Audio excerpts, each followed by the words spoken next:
తండ్రి మా నాయన ఈ సాయంత్రం వేళ సన్నిధికి వచ్చి ఈ యొక్క శ్రమల గురించి ధ్యానించుకున్నట్టుగా వీళ్ళతో వీళ్ళ సహాయం ఏమిటండి?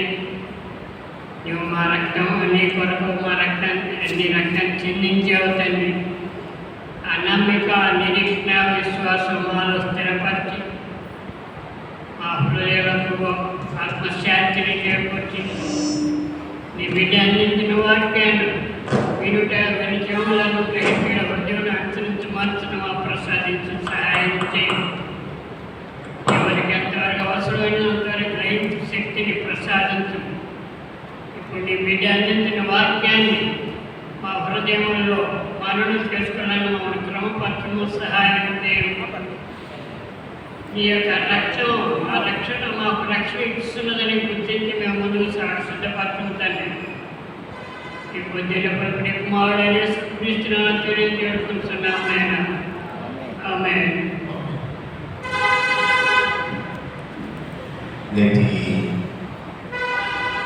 దైవ సందేశాన్ని అందించడానికి మన మధ్యకి వచ్చిన దైవజనులను మనం పరిచయ పలుకులుగా స్థానిక సంఘ సెక్రటరీ గారు కూచిపూడి మోసెస్ ఆడిరాజు గారు కొన్ని మాటలు తెలియపరచాలని ఆహ్వానిస్తున్నాను. యేసుక్రీస్తు పరిశుద్ధ నామమున అందరికీ వందనాలు తెలియజేస్తున్నాను.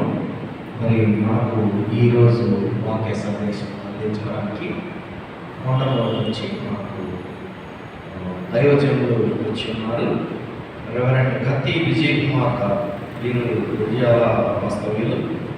గతంలో కూడా మనం ఈ హోలీ వీక్లోనే వారిని ఆహ్వానించున్నాం. మన మధ్య వారు వాక్య ధ్యానం చేశారు, చాలామందికి తెలుసును.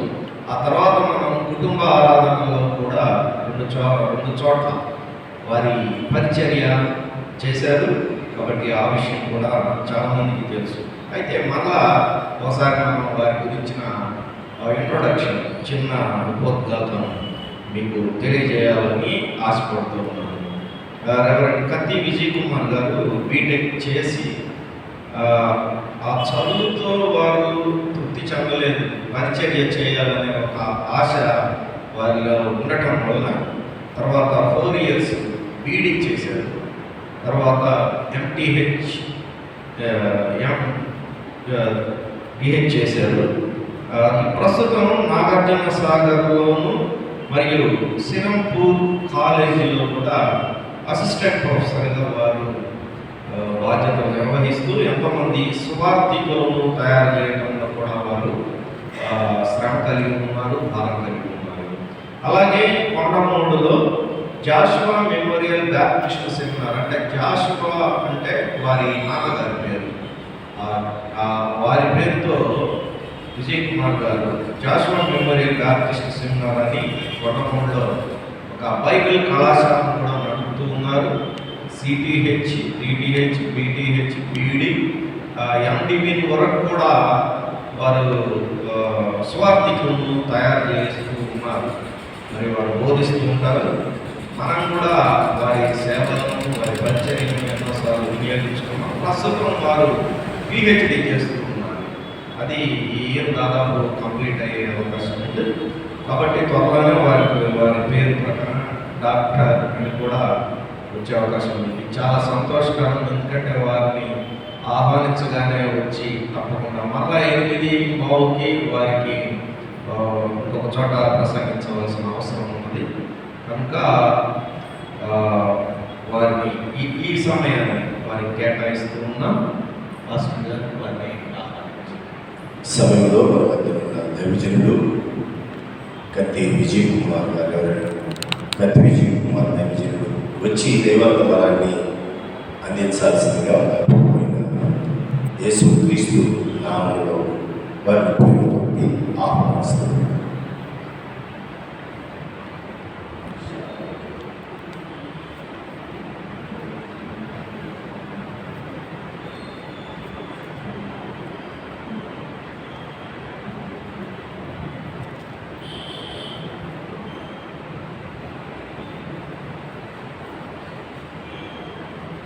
చాలా సంతోషం. నా గురించి మంచి పరిచయ పలుకులు చెప్పినటువంటి సంఘ సెక్రటరీ గారికి నేను చెల్లిస్తున్నాను. ఈ అవకాశం ఇచ్చిన పేరుకి మరి అదేవిధంగా స్థానిక సంఘ కాపీ గారు మరి నాకంటే ఎంతో అనుభవజ్ఞులు, అక్షర జ్ఞానం కంటే అనుభవ జ్ఞానం చాలా గొప్ప కనుక వారు మరి చిన్న వయసుగా నన్ను ప్రేమించి వారు కూడా నన్ను అంతగా ఆహ్వానించినందుకు వారికి కూడి వచ్చిన మీ అందరికీ కూడా వందనాలు చెల్లిస్తూ ఉన్నాను. మరి ఈ సమయంలో మత్తయి సువార్త 12వ అధ్యాయము 12వ వచనం మనం గమనించినప్పుడు 12వ వచనంలో గొర్రె కంటే మనుష్యుడంతో శ్రేష్ఠుడు కాబట్టి విశ్రాంతి దినమున మేలు చేయగా ధర్మమే అని చెప్పి ప్రార్థన చేస్తుందా. మమ్మల్ని మిగిలిగా ప్రేమించిన మా ప్రియ పడుతుందండి. నీ ఘనమైన అద్భుతమైన పరిశుద్ధమైన నామమును బట్టి వందనాలు చెల్లిస్తూ ఉన్నాం. గడిచిన కాలం అంతా నీ కూడా మమ్మల్ని జ్ఞాపకం చేసుకొని 2026వ సంవత్సరంలో 40 రోజుల శివ ధ్యాన పండితులు మొదటి పరిశుద్ధ సోమవారం దినాన నీ సన్నిధికి మమ్మల్ని నడిపించి చదవడం లేఖన భాగాన్ని ధ్యానం చేస్తూ ఉండగా అందరికీ అర్థమవు రీతిగా మంచి నెలలో పడి ఫలించిన విత్తనములు మీరు నిరంతరంగా ఫలించేయండి. యేసు పరిశుద్ధ నామమున అడిగి వేడుకొంచున్నాం. సమయంలో మనము చదవబడినటువంటి లేఖన భాగంలో గమనించినట్లయితే ఇక్కడ గొర్రె కంటే మనుష్యుడంతో శ్రేష్ఠుడు అనే మాటను మనం చూస్తూ ఉన్నాం. ఇక్కడ గమనించినప్పుడు సందర్భాన్ని మనం ఎప్పుడు కూడా పెట్టుకోవాలి. పరిశుద్ధ గ్రంథంలో మనం ఎప్పుడైనా సరే ఒక వచనాన్ని ఒక పదాన్ని చదువుతూ ఉన్నప్పుడు ఆ టెక్స్ట్ అనుకున్నటువంటి కాంటెక్స్ట్ చూడాలి. ఫొనెటిక్స్ ప్రకారంగా అంటే ప్రసంగ శాస్త్ర ప్రకారంగా టెక్స్ట్ అండ్ కాంటెక్స్ట్ చదవబడిన లేఖన భాగము దాని వెనుక ఉన్నటువంటి సందర్భము చాలా అవసరం. సందర్భాన్ని బట్టి ఇంటర్ప్రిటేషన్ మారుతుంది. కాబట్టి ఇక్కడ మనం గమనించాల్సింది ఏంటంటే ఈరోజు చదవబడిన 2 లేఖన భాగాలు ఇర్మియా గ్రంథంలో మరి మనం చదివినప్పుడు 7వ అధ్యాయము 11-12 వచనాల్లో అక్కడ మనం చూడగలిగితే ఆ పాత నిబంధనలో ఉన్నటువంటి లేఖన భాగము 7వ అధ్యాయం 11వ వచనంలో నాదని చాటబడిన ఈ మందిరము మీ దృష్టికి దొంగల గుహ అయినదా.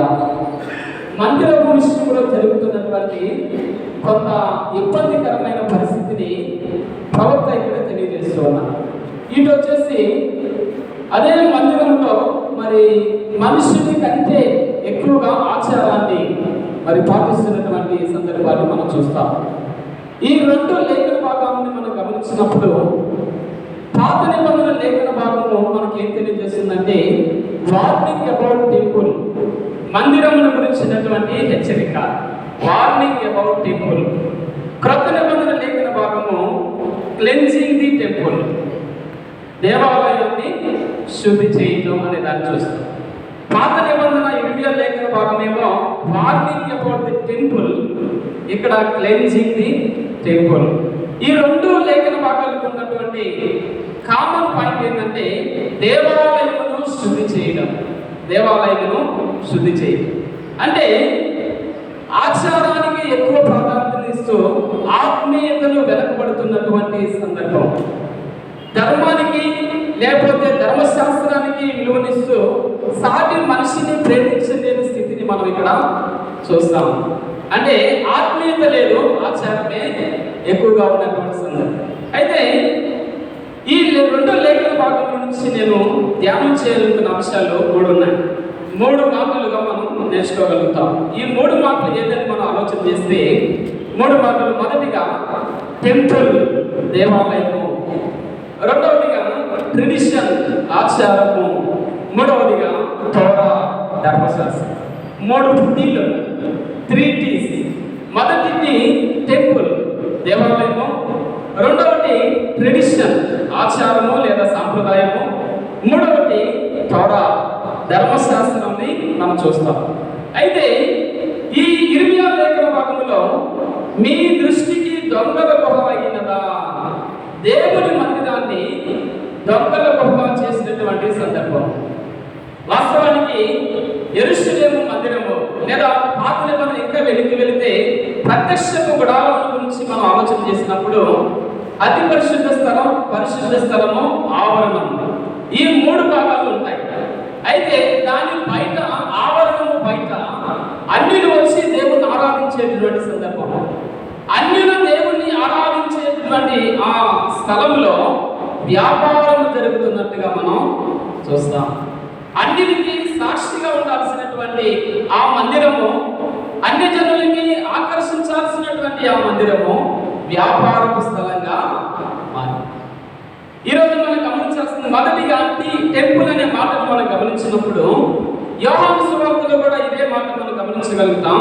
యోహాను సువార్త 2వ అధ్యాయము 13వ వచనం నుంచి మనం గమనిస్తున్నట్లయితే, యోహాను సువార్త 2వ అధ్యాయము 13వ వచనం నుంచి మనం గమనించినట్లయితే ఇదే లేఖన భాగమును యేసుక్రీస్తు వారు గుర్తు చేస్తున్న సందర్భాన్ని చూస్తాం. 13వ వచనం, యూదుల పస్కా పండుగ సమీపింపగా యేసు యెరూషలేమునకు వెళ్ళి దేవాలయములో ఎడ్లను, గొర్రెలను, పావురములను అమ్మవారును, రూకలు మార్చువారును కూర్చుండుట చూచి త్రాళ్లతో కొరడాలు చేసి గొర్రెలను, ఎడ్లనన్నింటినీ దేవాలయం నుండి తోలివేసి రూకలు మార్చువారి రూకలు చల్లివేసి వారి పళ్ళలో పడద్రోసి పావురములు అమ్మవారితో వీటిని ఇక్కడ నుండి తీసుకొని పోండి, నా తండ్రి ఇల్లు వ్యాపారపు ఇల్లుగా, ఇది నా తండ్రి ఇల్లు వ్యాపారపు స్థలంగా మీరు మార్చారు, గుడిని గృహగా మార్చారు. అంటే ఈ టెంపుల్ అనే భాగంలో మనము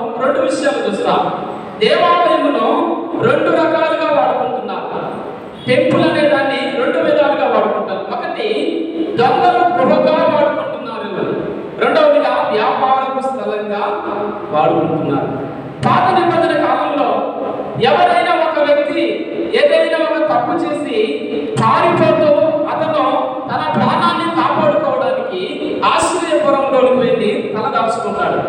ఆశ్రయపురంలోకి వెళ్ళి తలదాచుకున్నప్పుడు అతను ఎవరు చంపడానికి వీలే, అతన్ని ఎవరు కూడా చంపడానికి వీలే. తన ప్రాణాన్ని దక్కించుకోవడానికి ఆ దేవాలయంలో అతను ఆశ్రయపురంగా, ఆ రోజుల్లో ఆశ్రయపురంగా తలదాచుకునేవాడు.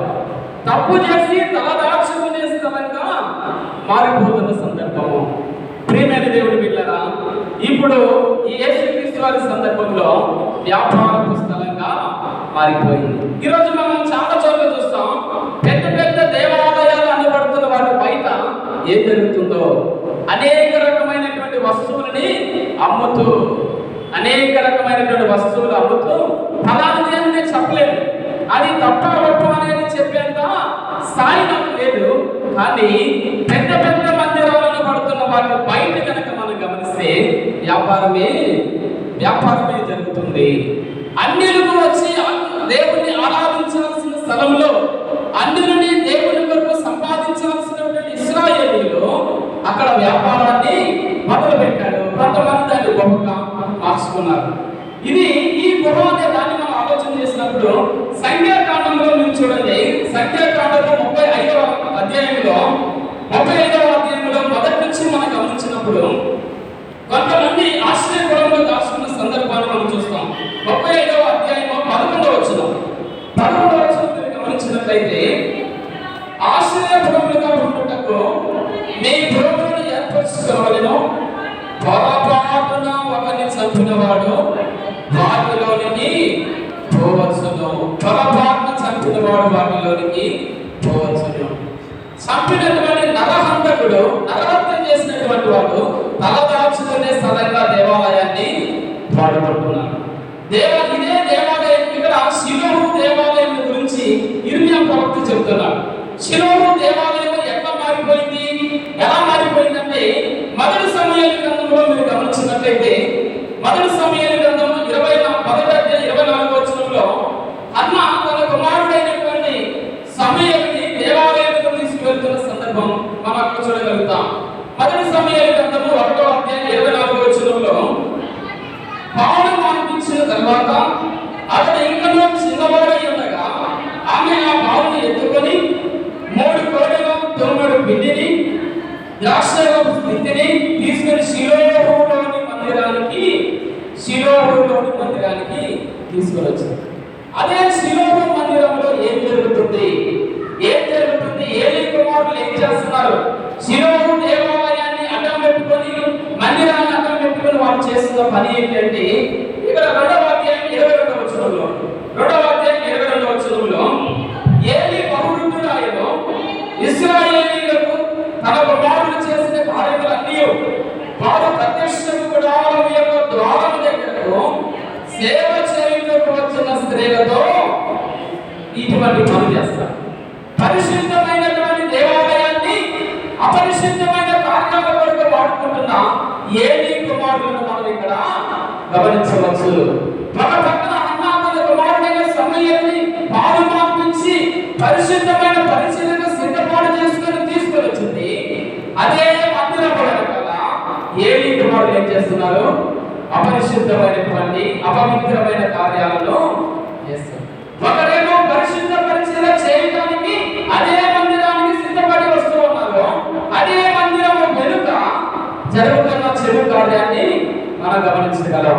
అంటే దేవుని మందిరాన్ని చెడు కార్యాలకు వాడుతున్న సందర్భము. ప్రియమైన దేవుని బిడ్డలారా, ఈరోజు చాలా చోట్ల అందమైన దేవాలయాలు ఉన్నాయి. సుందరంగా మనం అలంకరించుకుంటున్నాం. ఎంతో మరి తీసిపోయిన విధంగా మనం కట్టడాలు, భవనాలు, అద్దాలతో మరి వెలుగు చిలుగులతో మనం నిర్మించుకుంటున్నాం. అయితే పైకి వెలుగుగానే ఉండవచ్చు, కానీ మన హృదయాలలో ఏ విధంగా హృదయమే దేహమే దేవాలయం అని చెప్పబడింది. దేహమే దేవాలయం. Our body is the temple to God. దేవునికి మన శరీరమే మీరు జీవము గల దేవుని ఆలయమై ఉన్నారని మీరు ఎరుగరా? మన దేవాలయాన్ని, మన శరీరం అనే దేవాలయాన్ని మనం ఎలా ఉంచుకుంటున్నాం? పరిశుద్ధమైన పనులకు మనం ఈ హృదయాన్ని వాడుకుంటున్నామా, లేదా అపరిశుద్ధమైన కార్యాలకు ఏలీ కుమారులాగా మనము ఒకసారి మన హృదయాన్ని దేవుడు దర్శించినట్లయితే, సమూయేలు దావీదును అభిషేకించడానికి వెళ్ళినప్పుడు మనుషులు పై రూపాన్ని చూస్తారు, దేవుడు లోపల చూస్తాడు, హృదయాన్ని చూస్తాడు.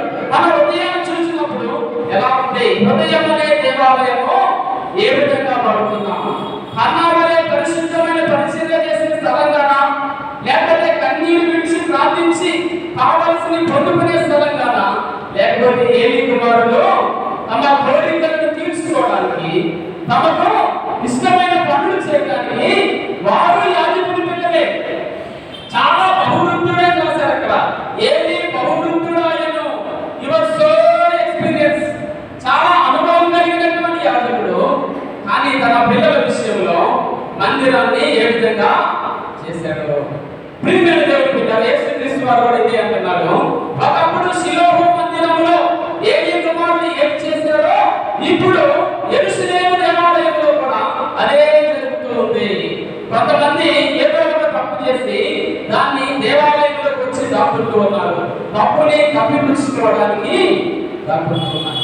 ఈరోజు చాలా మంది లోకంలో చల్లని వాళ్ళు కూడా దేవాలయంలోకి వచ్చి తమ తప్పులను కప్పిపుచ్చుకొని ఇక్కడ ఏదో చేయాలని ఎన్నో దేవాలయంలో నేను చూశాను. వేరే చక్కని మందిరాన్ని కట్టుకున్నారు. ఇప్పుడే వారు చెప్తూ ఉన్నారు, వచ్చి జనరేటర్ కూడా మరి ప్రార్థనకు ఆటంకం లేకుండా ఎప్పుడు వెలుగుతూ ఉండాలని మరి వారు చెప్తుంటే చాలా సంతోషం. అయితే దేవాలయం ఎంత అందంగా మనం అలంకరించుకున్నామో, మన శరీరం అనే దేవాలయం కూడా అలాగే మనకు దేవుని కొరకు అలంకరించబడాలి. కాబట్టి ఇప్పుడు యేసుక్రీస్తు వారు అంటున్న మన దేవాలయాన్ని దేవుని యొక్క గుడిని గుహగా మార్చారు. గుడిని గుహగా మార్చిన సందర్భం.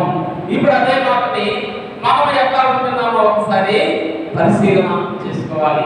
తర్వాత ఏం జరుగుతూ ఉందంటే, తర్వాత మీరు గమనించినట్లయితే యేసుక్రీస్తు వారు కోపపడిన సందర్భాన్ని మనం చూస్తాం. త్రాళ్ళతో కొరడాలు చేసి, నాకు తెలిసి పరిశుద్ధ గ్రంథంలో యేసుక్రీస్తు వారు కోపపడిన సందర్భాలు రెండే ఉన్నాయి. There are only 2 events. ఒకటి, దేవాలయంలో వ్యాపారం జరుగుతున్నప్పుడు చూడలేక కోపపడ్డాడు. రెండవది, అంజూరపు పండు ఫలించకపోవడాన్ని చూసి కోపపడ్డాడు. ఫలించలేని జీవితం విషయంలో కోపపడ్డాడు. ప్రార్థనా మందిరం విషయంలో తప్పు జరుగుతున్నప్పుడు కరుణామయుడైన యేసుక్రీస్తు, కనికరపడే యేసుక్రీస్తు, ఈరోజు మూవ్డ్ విత్ కంపాషన్ అని థియాలజీలో ఒక మంచి మాట వాడతారు. మూవ్డ్ విత్ కనికరంతో కదిలాడు ఆయన. కనికరమైన కరుణామయుడైన యేసుక్రీస్తు కూడా కోపం వచ్చింది అంటే మీరు అర్థం చేసుకోవాలి. నేను నీతిమంతుల కోసం రాలేదు, పాపుల కోసమే వచ్చానన్న ఆయన కొరడా దెబ్బలు పట్టిన మాట పలుకని దేవుడు, ఉమ్మి వేసిన, ఎన్నో అవమానాలు చేసిన, ముండ కిరీటం పెట్టిన, ఎంతగా ఆయన ఇబ్బంది పెట్టినా నోరు పలుకులేదాయే, బదులు పలుకులేదని బాధపడుతున్నా.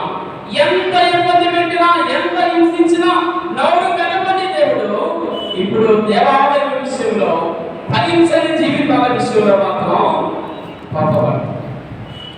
మహాశ్రమపడేటువంటి శిలువను కూడా భరించడానికి సిద్ధపడ్డాడు.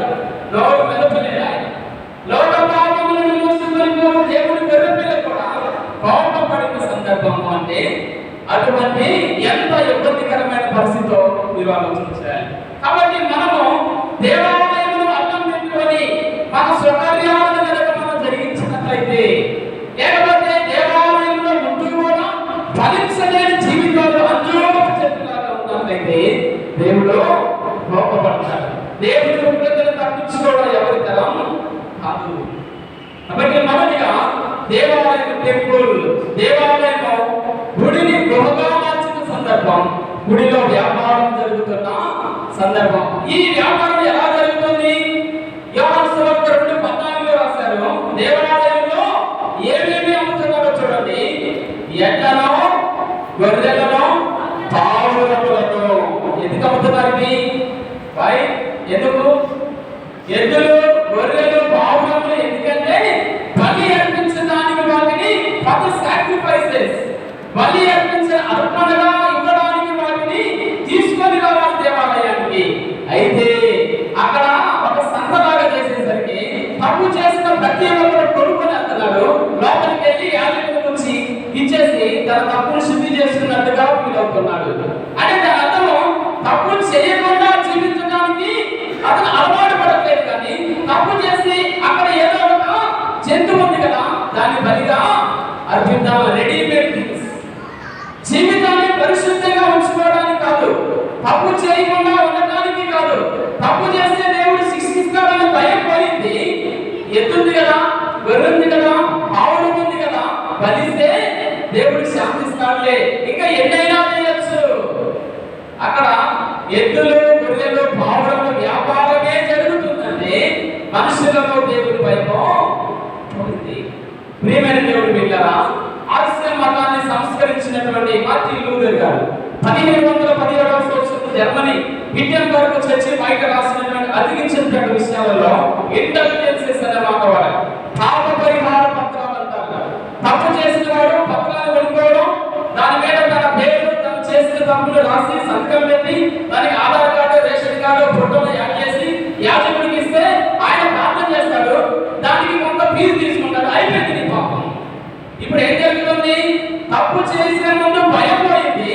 పత్రం ఉంది కదా, ప్రభు సన్నిధి తర్వాత పత్రం అయితే రెడీగా ఉంది. కొనుక్కొని రాసి యాజకుడికి ఇస్తే మన పాపం క్షమించబడుతుంది. ప్రియమైన దేవుని బిడ్డలారా, మందిరం ఇప్పుడు ఎలా తయారైందంటే ప్రభు భయం పోయింది, పరిహారం ఇస్తే సరిపోతుంది అనే విషయాన్ని మానవుడు అలవాటు పడుతున్నాడు. మొదటిగా దేవాలయం విషయంలో తప్పు జరిగితే దేవుడు ఊరుకోడు. దేవాలయము ఆయనది, ఇది నా తండ్రి ఇల్లు అన్నాడు ఆయన. This is house of my father's house. నా తండ్రి ఇంటిని మీరు ఎట్లా మారుస్తున్నారు? మనం కూడా ఈ రోజు మనం ఇంత అందమైన దేవాలయంలో ఉన్నాం. దీన్ని దేవుడి కోసం వాడకుండా మన పనుల కొరకు, మన సౌకర్యాల కొరకు, మనం చేసిన తప్పులని కప్పిపుచ్చుకోవడం కొరకు కనుక వాడుకుంటే దేవుడు కోపపడతాడు, ఒకరోజు శిక్షిస్తాడు. మొదటిగా టెంపుల్. రెండవదిగా మనం గమనించినట్లయితే ట్రెడిషన్ అనే మాట మనం చూస్తాం. మత్తయి సువార్తలో మనం చదువుకున్న లేఖన భాగంలో 12వ అధ్యాయంలో మనం గమనించినప్పుడు 11వ వచనం చూడండి. అందుకని 10వ వచనాన్ని ఆయన మీద నేరము పంపబడిందని విశ్రాంతి దినము స్వస్థపరచుట న్యాయమా. ఇక్కడ చూడండి, రెండవదిగా ట్రెడిషన్, ఆచారానికి విలువనిస్తున్నారు కానీ సాటి మనిషి విషయంలో వారు కనికిరాన్ని కోల్పోయారు. ట్రెడిషన్, ఆచారాలు, సాంప్రదాయాలకే విలువిస్తున్నారు. విశ్రాంతి దినము స్వస్థపరచకూడదు. ఏమవుతుంది? స్వస్థపరిస్తే విశ్రాంతి దినానికి వారు విలువిస్తున్నారు. జీవిస్తున్నారు కానీ ఆ వ్యక్తి స్వస్థపరచబడితే దేవుని నామానికి మహిమ కలుగుతుందని, తన కుటుంబం ఎంతో సంతోషిస్తుందని, తాను కూడా తన కాళ్ళ మీద నడిచి వెళ్ళగలడు, మంచి జరుగుతున్న విషయాన్ని గమనించట్లేదు. విశ్రాంతి దినం చేయకూడదనే మాటే గుర్తొస్తుంది. అంటే ఆత్మీయత పక్కన పెట్టారు, ఆచారం అనే దాన్ని ఎక్కువగా బలంగా తీసుకుంటున్నారు. ఈ లోకంలో మనం గమనిస్తే అప్పుడప్పుడు మనం కూడా మనకు తెలుసో తెలియకో ఇట్లాంటివి పాటిస్తూ ఉంటాం. కొంతమంది పెళ్లి చేయమని నా దగ్గరికి వచ్చినప్పుడు మంచి రోజు పెట్టండి, మంచి రోజు పెట్టండి, సోమవారం వద్దు, మంగళవారం వద్దు. ఒక పెళ్లి విషయంలో దాదాపు 1/2 గంట సేపు గొడవ అయింది. వారు అదొద్దు ఇదొద్దు, ఇది కరెక్ట్ కాదు, చెప్పుంది నల్లగెత్తుంది, అది ఇది అంటే క్యాలెండర్ లో ఉన్న రోజులు అన్ని చెప్పారు.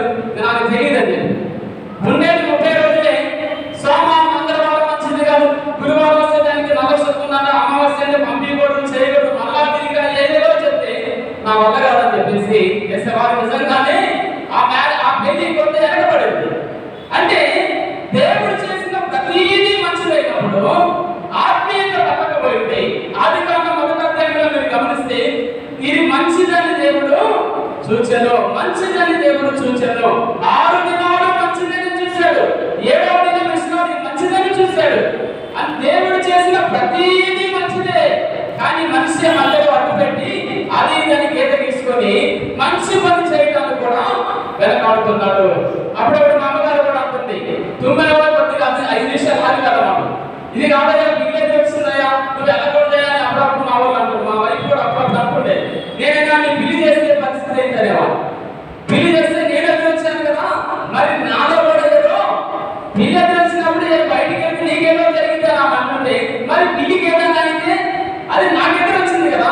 మరి నేను కూడా అపశకుల మీద ప్రియమైన దేవుడు పిల్లరా, ఈ రోజుల్లో మనము కూడా క్రైస్తవులుగా ఉంటూ కూడా కొన్ని విషయాల్లో మనం కట్టుబాట్లను, సాంప్రదాయాలను, ఆచారాలనే పట్టుకొని జరగడుతూ ఉంటాము. దేవుడు చేసిన ప్రతిదీ మంచిది. అందుకని ఇంగ్లీష్ లో God is good, good is God. మీరు గమనించుంటారు, జీవోడి గాడ్ దేవుడు, జీవోడి ఇంకొక కలిపితే గుడ్, మంచి దేవుడు, దేవుడే మంచి. ఎక్కడైనా మంచిది ఉందంటే దేవుడు ఉన్నదే, దేవుడు పని ఏదైనా మంచిదే. కాబట్టి మంచి పనికి మంచి రోజు అవసరం లేదు. మంచి చేయాలని మనసు ఉన్నప్పుడు నీకు రోజులు, దినాలు, శుక్లాలు యజ్ఞాలు అవసరం లేదు. ఒక వ్యక్తికి సహాయం అవుతుందంటే నువ్వు కదలడం మంచిదే. ఇప్పుడు వీళ్ళందరూ మీరేమంటున్నారంటే విశ్రాంతి దినంలో స్వస్థపరచడం న్యాయమా? విశ్రాంతి దినంలో స్వస్థపరచడం మంచిది కదా? మంచిదే. ఎందుకు? ఏమవుతుంది?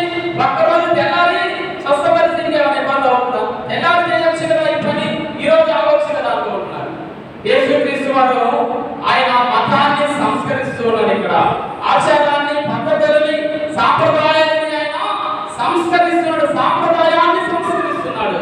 అందుకని కింద వచనంలో మీరు గమనించినట్లయితే 11వ వచనంలో అందుకు ఆయన మీరు ఏ మనుషునికైనా ఒక గొర్రె ఉండి అది విశ్రాంతి దినమున గొడ్డులో పడిన యెడల దాన్ని పట్టుకొని పైకి తీస్తాడు, ఖచ్చితంగా తీస్తాడు. ఒక గొర్రె గొడ్డులో పడితే తీస్తాడు.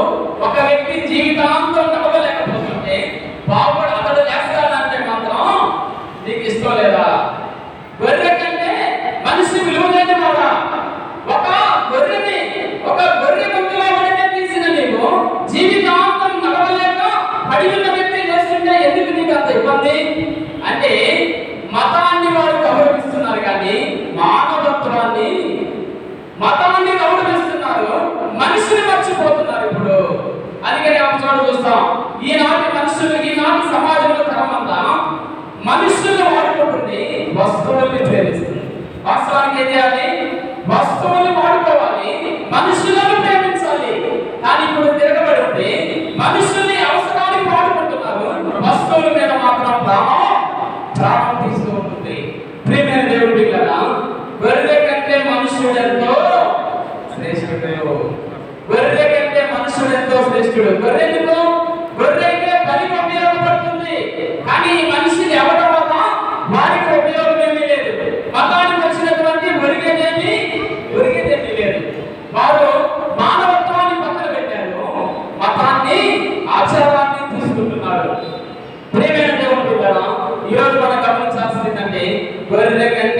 మనుషులెంతో శ్రేష్ఠుడు. ఒక మనిషికి సహాయం చేయడానికి ఆచారాలు అవసరం లేదు. ఒకసారి మీరు లూకాసు వార్త 10వ అధ్యాయంలో మీరు గమనించినట్లయితే లూకాసు వార్త 10వ అధ్యాయంలో మంచి సమరయుడు ఉపమానాన్ని మనం చూడగలుగుతాం. మంచి సమరయుడు ఉపమానంలో అందరూ కూడా మొదటి ఇద్దరు వ్యక్తులు కూడా చూసి అటుగా వెళ్ళను అనే మాటను మనం గమనిస్తాం. 10వ అధ్యాయంలో 29వ వచనం 30వ వచనం నుంచి మీరు చూడండి. 30వ వచనం నుంచి మీరు గమనించినట్లయితే అందుకు యేసు ఇట్లా నేను ఒక మనుషుడు యెరూషలేము నుండి యెరికో పట్టణమునకు దిగి వెళ్ళుచు దొంగల చేతిలో చిక్కెను. వారు అతని బట్టలు దోచుకొని అతన్ని కొట్టి కొరప్రాణంతో విడిచిపోయింది. అప్పుడు ఒక యాజకుడు దేవాలయంలో యాజక ధర్మం జరిగించే ఒక యాజకుడు అతను అటుగా వెళ్తూ తపస్సించెను. అతడు అతనిని చూడకపోతే వాకే చూచి ప్రక్కగా పోయాను. ఎందుకు? అతను చనిపోయాడేమో. ధర్మశాస్త్రంలో ఏం రాస్తుంది? లేకపోతే ధర్మశాస్త్రంలో చనిపోయిన శవమును కొట్టకూడదు. అయితే ఇప్పుడు ఏం జరుగుతుంది? చనిపోయాడనుకొని కొత్త ప్రాణంతో ఉన్న వ్యక్తిని ముట్టుకుంటే నేను దేవాలయంలో యాజక పరిచర్య చేయడానికి అర్హుడిని అనుకొని చూసి ప్రక్కగా పోయాను. తర్వాత మీరు అలాగనే లేవీయుడు ఆ చోటుకు వచ్చి చూసి ప్రక్కగా పోయి ఇతను కూడా దేవుని మందిరంలో పరిచర్య చేసిన వ్యక్తి. అయితే అతను కూడా అతను చూసి ప్రక్కగా వెళ్ళాడు. అంటే వీరిద్దరికి ఆచారము అడ్డం వచ్చింది. వీరిద్దరికి ధర్మశాస్త్రంలో రాయబడిన విషయం అడ్డం వచ్చింది. కాబట్టి మొదటిగా మనము టెంపుల్ దేవాలయాన్ని దొంగల గొడవగా మార్చారు. దేవాలయంలో వ్యాపార స్థలంగా మార్చారు. మొదటిది టెంపుల్, రెండవది ట్రెడిషన్. వారు ఆచారాలనే పాటిస్తూ విలువనిస్తున్నారు కానీ ఆత్మీయతని పక్కన పెట్టారు. మూడవది తోరా ధర్మశాస్త్రము. ఇప్పుడు ధర్మశాస్త్ర ప్రకారంగా ఈ వ్యక్తిని ముట్టుకుంటే నేను ఆత్రెక్కకూడదు, నేను దేవునికి బలి ఇవ్వడానికి వీల్లేదు, నేను ఇన్నెలిజిబుల్ అవుతాను కనుక నేను చూసి ప్రక్కగా అయిపోతాను. ఇద్దరు పక్కకి వెళ్ళిపోయారు. చాలా త్వరగా వెళ్ళిపోతున్నారు. ఎందుకో దేవాలయంలో పరిచయం చేయడానికే వెళ్తున్నారు వాళ్ళు. అయితే ఆ కింద వచనం మీరు చూడండి, 32వ వచనం 33వ వచనంలో అయితే ఒక సమరయుడు ప్రయాణమైపోవచ్చు. అతడు పడియున్న చోటికి వచ్చి అతనిని చూసి అతని మీద జాలిపడి దగ్గరకు పోయి నూనె ద్రాక్షారసమును పోసి అతని గాయములను కట్టి ఎన్ని పనులు చేశాడండి. ఒక సమరయుడు అతన్ని చూశాడు, పడి ఉన్న చోటికి వచ్చాడు, తను చేయగలిగిన ప్రథమ చికిత్సను చేశాడు. అంటే అతనికి మతం అడ్డరాలే, ధర్మశాస్త్రం అడ్డరాలే, మానవత్వమే. తను చేయగలిగిన పనిని చేసి చూపించాడు. కాబట్టి దేవాలయంలో అక్కడి నుంచి ముట్టుకుంటే, శవాన్ని ముట్టుకుంటే ధర్మశాస్త్రం ప్రకారంగా నేను అపవిత్రుడిని కనుక, యాజక ధర్మం చేయడానికి అనర్హుడిని కనుక నేను అతన్ని ముట్టుకోను, అతనికి ఏమి చేసి త్వరగా వెళ్ళి దేవాలయం పరిచయం చేస్తాడన్నాడు. అక్కడికి వెళ్ళి ఏం చేస్తాడు? యాజకుడు ఏం చేస్తాడు? ధర్మశాస్త్రాన్ని తీసి చదువుతాడు. ఏమని? నిన్ను వలె నీ పొరుగు వారిని ప్రేమించమనే చదువుతాడు. అతను చూసి అమ్మాయిని నేను పట్టుకోలేదు, నేను త్వరగా దేవాలయానికి వెళ్ళాలి, ధర్మశాస్త్రాన్ని చదవాలంటాడు, 10 మందికి చెప్పాలంటాడు. ధర్మశాస్త్రం తీసి ఏం చదువుతాడు? పూర్ణాత్మతో పూర్ణ హృదయంతో దేవుని ప్రేమించంటాడు. వెంటనే నిన్ను వలె నీ పొరుగు వారిని ప్రేమించంటాడు. కానీ పక్కన పడిన వాడిని మాత్రం పట్టించుకోడు.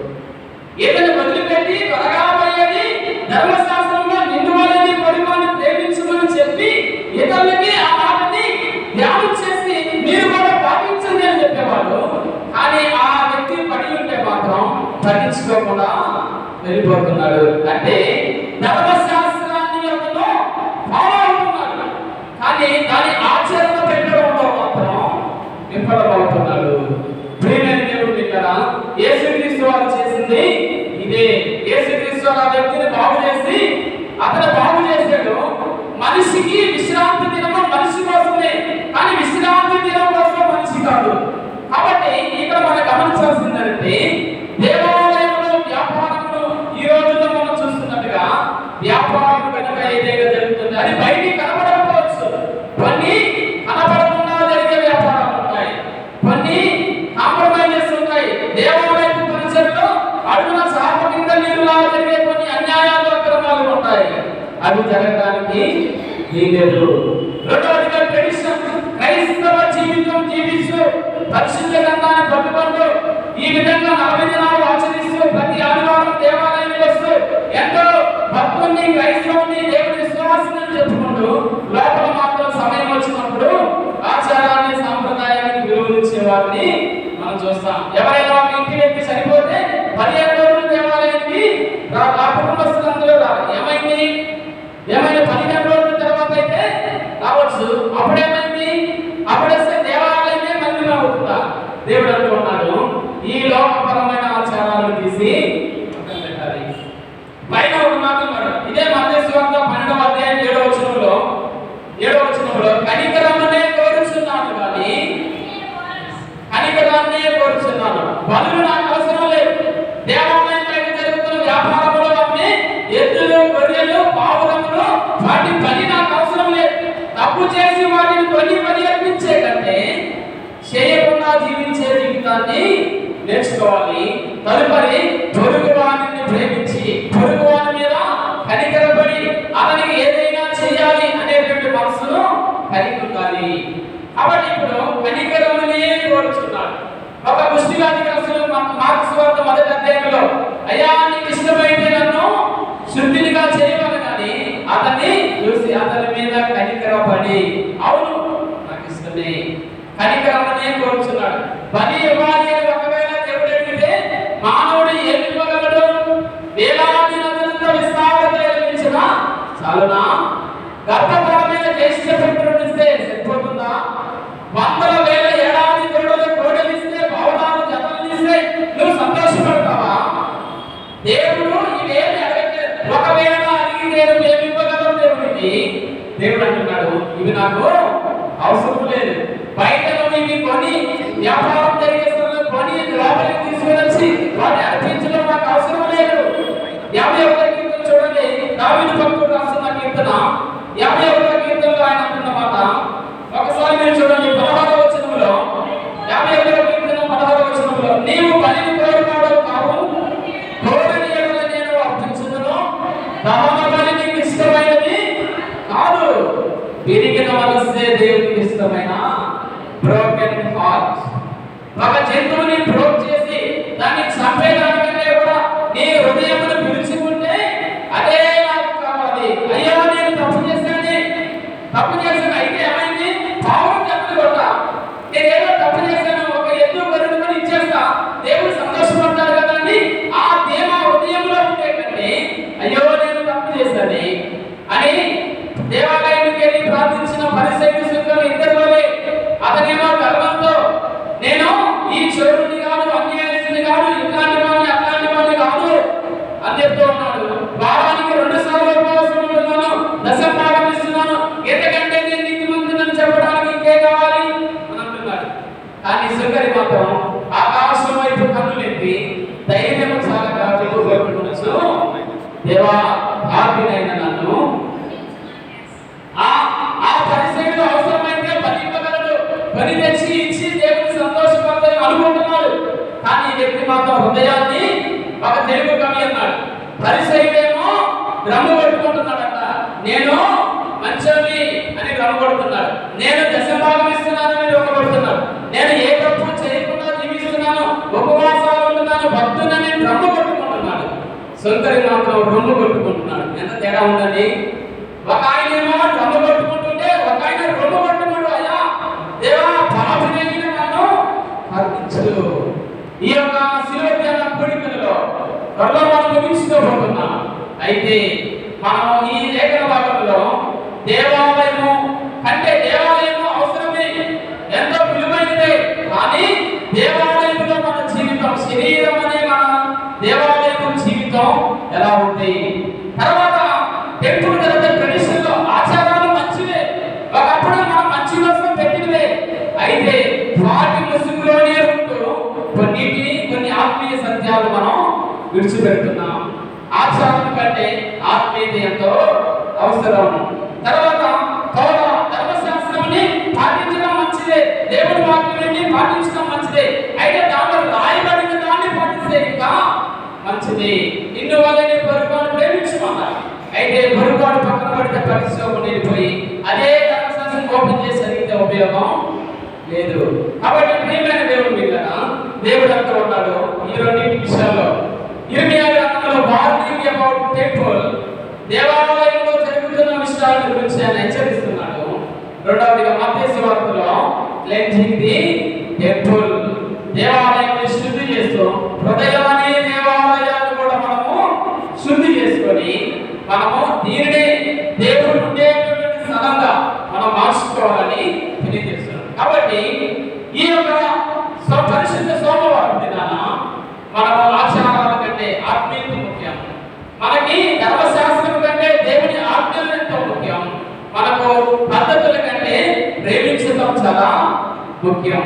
కాబట్టి ఈ మాటలు మన హృదయంలో ఉంచుకొని ఈ పరిశుద్ధ సోమవారం అందమైన దేవాలయంలో కరెంట్ లేకపోతే ఎంత చీకటి ఉంటుందో, ఎంతో అందంగా కట్టుకున్న ఇంటికి కరెంట్ లేకపోతే ఎంత అంధకారంగా ఉంటుందో, మన హృదయంలో ప్రేమ, కనికరము, పొరుగు వాని యొక్క జాలి ఇవేమీ లేకుండా ఉంటే మన హృదయం కూడా చీకటే. కాబట్టి ఇక్కడ చెప్తున్న గొర్రె కంటే మనుషులు ఎంతో శ్రేష్ఠులు, పక్షుల కంటే మనుషులు ఎంతో శ్రేష్ఠులు. కాబట్టి ఈ మాటలు గుర్తుపెట్టుకొని ఆచారాన్ని పక్కన పెట్టి ఆత్మీయతగా కొనసాగాలని ప్రభుత్వం ఈ కొద్ది మాటలు ముగిస్తున్నాను. దేవుడు కొద్ది మాటలు ఆశీర్వదించింది కనుక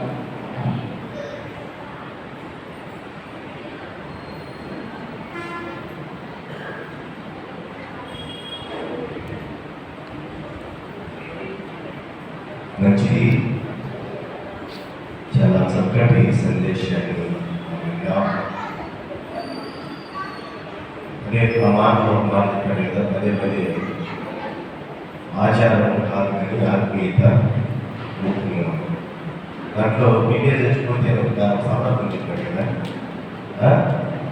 ఒకసారి ఒక వ్యక్తి ఆఫీస్కు చాలా ఇంపార్టెంట్ మీటింగ్ ఉంది, తప్పనిసరిగా ఆఫీస్కి వెళ్ళాలి. త్వరగా వెళ్తున్నాడు, రెడీ బ్యాగ్ తెప్పించుకొని బయటకు వచ్చానికి పిల్లి నేను వచ్చాను. తిట్టుకుంటానే పక్కింట్లో తిట్టుకుంటానే పక్కింట్లో పిల్లి వాళ్ళు తిట్టుకుంటానే ఎదుగుతూ ఏదో వాళ్ళు తిట్టుకుంటూ పోతే బయటకు పోయిన తర్వాత ఆ తర్వాత తగ్గింది ఎక్కడ ఇక్కడ తర్వాత తగ్గింది గొప్ప వెళ్ళి వెనక్కి తిరిగి రాలేదు. కానీ ఆఫీస్కి వెళ్ళాలి, ఆఫీస్కి వెళ్ళాడు, మీటింగ్ చూసుకున్నాడు, తిరిగి వచ్చి గబా ఇంటికి వచ్చేసి ఆ బ్యాగ్ అక్కడేసి పంపిస్తాడు. నేను ఎవరు సాగుతున్నాడు అది నాకు ఎదురొచ్చి ఇంకా ప్రాణం వాడ ఇదిగో ఒక్క వారికి తన ఎక్కడో దేవుడు కాపాడాడు, ఆ ఇంట్లో వాడి తెరపడమంట. రేపు కూడా నువ్వే నా పీకేజ్ వచ్చింది పక్కనే నీకు ముప్పే పెట్టిందిరా, నా పీకేజ్ వచ్చిందిరా ఎదురుస్తుంది, నీకు తనకి ముప్పే పెట్టింది బయటికి వాళ్ళు మీరు వచ్చారు, నా పీకేజ్ వచ్చిందిరా. ఇట్లా మనం ఆచారాలకు ప్రాధాన్యత ఇస్తాం కానీ ఆత్మీయతకు ప్రాధాన్యత చెప్పారు. కాబట్టి మన ఆధ్యాత్మికమైనటువంటి జీవితాన్ని పెంపొందించుకోవాలి, పరిశుద్ధపరచుకోవాలి, ప్రేమను పంచాలి, అట్టి సర్వశక్తి దేవుని మహిమపరుస్తూ ఉండాలి. మంచి మాటలను దేవాలయం యొక్క విశిష్టత, ఆ దేవాలయం యొక్క పరిస్థితులను, అంటే మన యొక్క దీపమనే దేవాలయం ఎలా ఉండాలో చక్కగా వివరించిన దైవజనులు విజయ్ కుమార్ సార్ ప్రత్యేకమైనటువంటి మా కుటుంబ పక్షాన అలాగే బాక్స్ మెమోరియల్ సెంటర్ చేసి ఆ సంఘంతో కూడా ప్రత్యేకమైన వర్ణాలు తెలియపరుస్తున్నాను. సమయంలో ప్రకటనటువంటి ఆచారాల కంటే ఆత్మీయతలో కొనసాగాలని మంచి వాక్య సందేశం అందించినటువంటి దైవజనుడు విజయ్ కుమార్ గారికి మరొకసారి సంఘపక్షాన నిండైన వందనాలు తెలియజేస్తూ ఉన్నాను. మరి వారు అసిస్టెంట్ ప్రొఫెసర్గా కూడా చేస్తూ ఉన్నారు. మరి వారి వాక్యం మరొకసారి కూడా మనం వినాలని నేను భావిస్తూ ఉన్నాను. తర్వాత ఈరోజు మన జనరేటర్